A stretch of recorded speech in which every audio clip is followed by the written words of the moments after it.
सुप्रभात बच्चों। आज हम कक्षा छठी का प्रथमः पाठः वर्ण विचार पढ़ेंगे। इस पाठ में बच्चों वर्णमाला के बारे में बताया गया है। तो सबसे पहले वर्ण किसे कहते हैं? तो वर्ण भाषा की सबसे छोटी इकाई वर्ण कहलाती है। उसके बाद वर्णमाला किसे कहते हैं?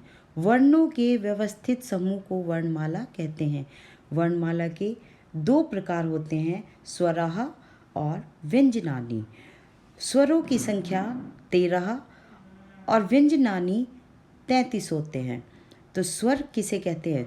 स्वर बच्चों उन्हें कहा जाता है जिनके उच्चारण में हमें अन्य किसी की सहायता नहीं लेनी पड़ती, अर्थात जिसको बोलने में हमें अन्य किसी वर्ण का सहारा नहीं लेना पड़ता। व्यंजनानी व्यंजन वे होते हैं जिनका उच्चारण करने में हमें अन्य स्वरों की सहायता लेनी पड़ती है। स्वर 3 प्रकार के होते हैं, ह्रस्व स्वरा, दीर्घ स्वरा, संयुक्त स्वरा। इनकी संख्या ह्रस्व स्वर 5 होते हैं, दीर्घ स्वर 4 और संयुक्त स्वर भी 4 होते हैं। ह्रस्व स्वर इनके बोलने में एक मात्रा का समय लगता है, जबकि दीर्घ स्वरों का उच्चारण करने में दुगना समय लगता है। संयुक्त स्वर ए, औ इनकी संख्या भी 4 होती है। व्यंजनानी क से लेकर प वर्ग तक अर्थात स्पर्श व्यंजन कहलाते हैं। क वर्ग, च वर्ग, ट वर्ग, त वर्ग और प वर्ग। इनकी संख्या 25 है।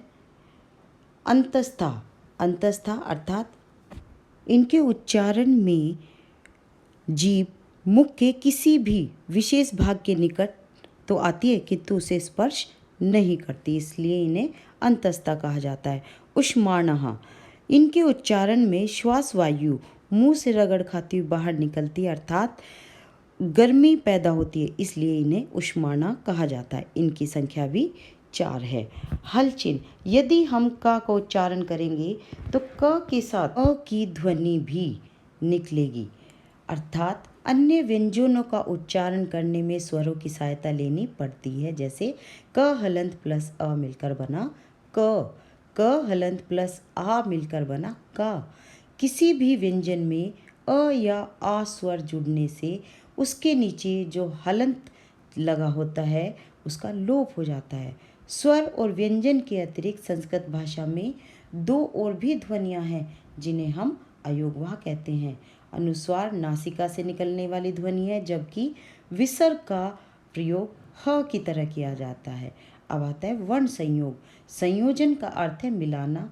जब हम वर्णों को मिलाते हैं तो वे वर्ण संयोजन कहलाते हैं। जैसे ल हलंत ए प्लस ख हलंत प्लस अ प्लस न हलंत प्लस ई मिलकर बन गया लेखनी।